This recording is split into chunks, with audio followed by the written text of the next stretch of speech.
makarapas, tuloy natin yung pinagagawa nating pag-develop dito sa likod. So ngayong araw, ang target natin, ito, dumating na po yung in-order namin na orchid. Ayan o, so ililipat natin siya ngayon. So plano ko pong dito ilagay sa may puno ng kalamansi. Diyan natin siya iyakap. So kanina galing ako kay Mr. Nice Guy, kumuha ako ng mga nyug. Ayan o, ngayon gamitin natin para pagyakapan ng orchid.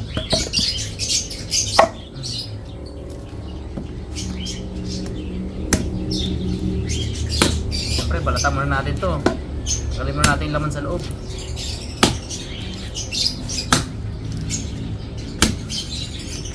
Tapos itong mga hibla-hibla na ito mga karabas, hindi natin sasayangin ito. Meron akong gagawin dito. Itong mga itong mga pinagtabtaban.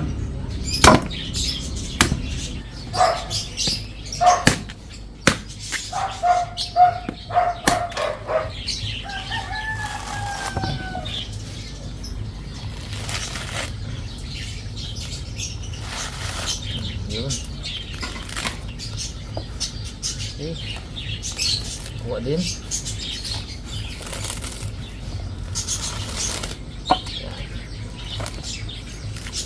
Yun. Okay lang natin mga karapas.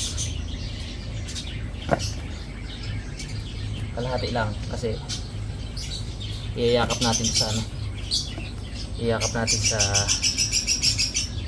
sa kalamansi. Yun. Uy, mga nga siya oh. Uy.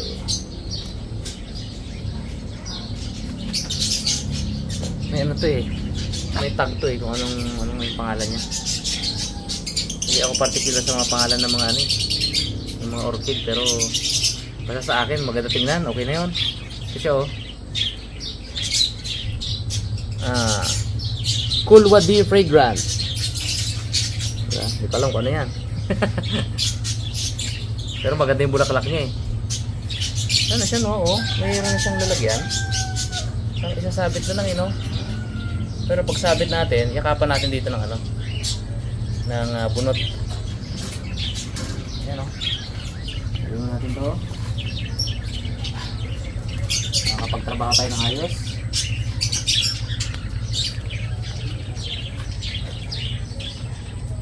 Dito isa. Dalawa. Kaya sila eh.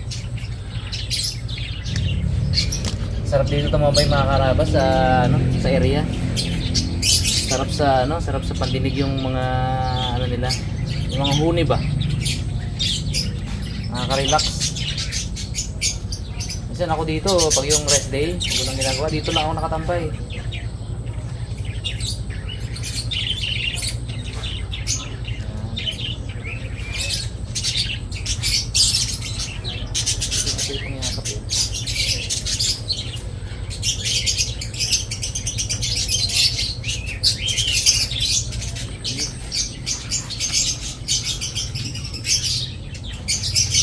Bunot at uling ito.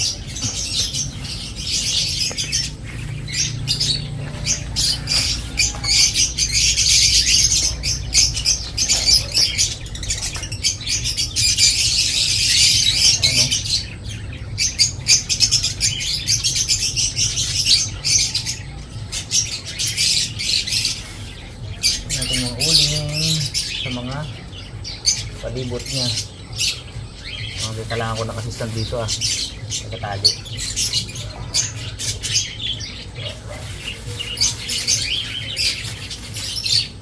Yan o, mga karabas, meron tayong import. Si Boy Tattoo. Diba? Yun ang pangalan niya kasi wala siyang tattoo. Ayan, isang iyak na muna dito. Ipakita natin yung pwede natin tattoo ni ayun oh, uy, Joy. May luha sa kanyang, may luha eh. Nanggigilid sa kanyang mga mata. Mga mata. Uy, ay.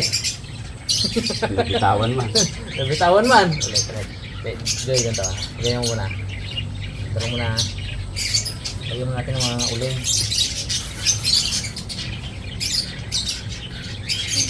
Alam mo, basta-basta mag-implant dito, Joy, ha? Hirap. Hindi pa sa basa, no? Diba? Hirap, no? Ganyan pa ang kartehan, no? Joy.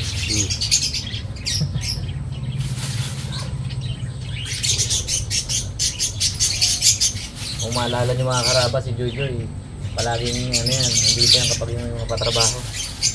Sama ni mama ko yan. Tutong lang wala, no? Oo. Wala.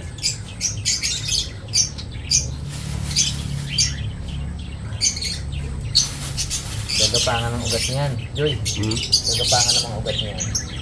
Ayaw na matibay dyan. Ito sa halaman yan. Kakatupay sa kamay. Yan. Yan lang ha. Walang alisan, Joy ha. Kailangan na yan. Saan na ang dulo? Hindi ako nahilig mga kaharabas eh. Dati hindi naman ako... Ganda ng mga ibon, no? Oo. Sari-saring ulay yan. Oo, diba? Ganda, diba? Ito. Mahal siguro sa niyan. Mura lang. Yeah. Oo. Wala dito sa atin yan, eh. Sa ibang bansa yata yan, eh. Dati mga karabas eh, wala akong hilig sa paghalaman. Pero nung nagkaroon ako ng aviary dito, kasi partner siya eh. Oo. Partner siya. Diba, Joy? Oo. Pag meron kang ibunan na ganito, ang ganda sa paningin na meron ka ring halamanan. Kasi bukod sa yun nga, maganda sa paningin natin, ano rin sa kanila yan. Feeling nila na sa natural environment din sila. Although hindi nila alam kung ano yung natural environment nila mga karabas kasi sila ay captive bred. Pero hindi ha, nakit ka na? Oo, sige. Wala. Bali wala na.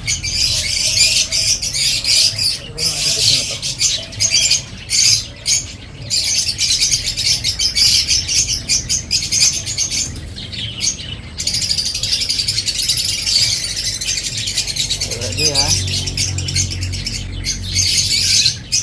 Sabihin mo lang pag nangawit ka na, wala kang choice. Wala pa. Wala kang choice kahit mangawit ka kung bitawan.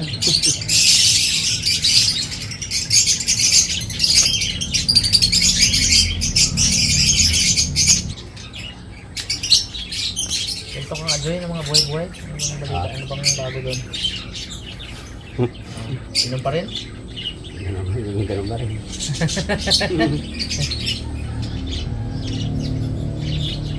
Ano, hindi na mawala eh. Wala. Sarap mag-inom? Ano lang din, minsan medya-medya lang. Medyo lang. Isang bote, isang bilog. Aba, Dalawa, ayos na. ayos na. Tulog na. Tulog na. Hindi na malaglag.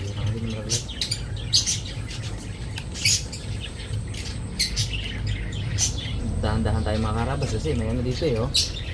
Yung mga tinik. Ang kalamansi, tingnan niyo po. Grabe yung mga tinik. Yun. Okay. Solid. Dito isa. Dito isa.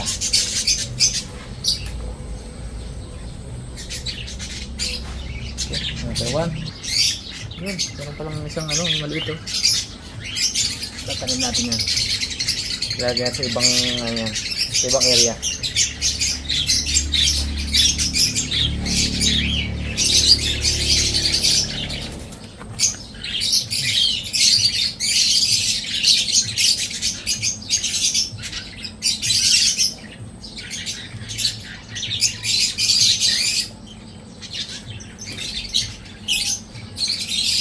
Ito yung kanyang ugat-ugat ay nasakop natin. Ayan.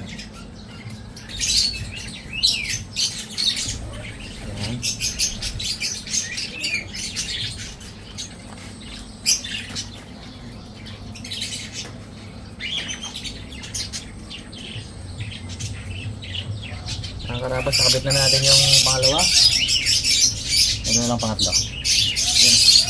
Nakabit na po natin lahat, yung tatlo. Ngayon, final touch.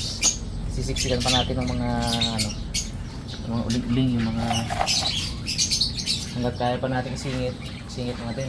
Ganda to. Yan o.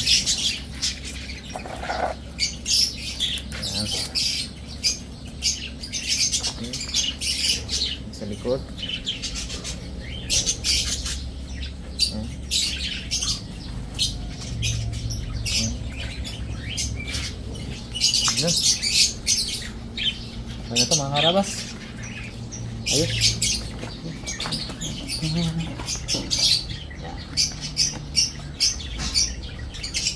Okay. Ito to. Okay, dito.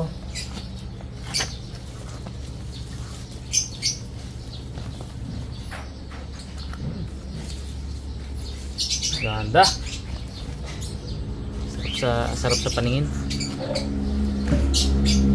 Ito mga to, itatabi lang natin. Meron tayong plano dyan.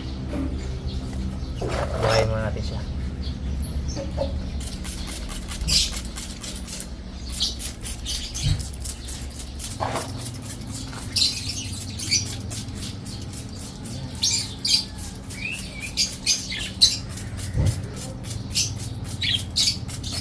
Kailangan to, araw-araw dinig to. Nakaroon tayo ng libangan dito sa likod bahay mga karabas. Ngayon ng umaga nakapagdilig na ako eh. Agang-aga. 5:30 lang ata. Eh, gising po kasi ako ay alas 4, 4:30 ganun. Weird. Kahit hindi ako mag-alarm, ganoon ako magising sa bahay, dito sa bahay. Ano na ako dito, gagayak na ako dito sa likod. Gagawin na yung mga dapat gawin bago magpunta ng vlog. Ang dami na ito siya.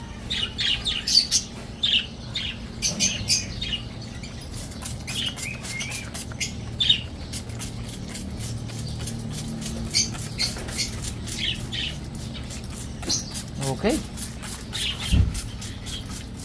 Alright.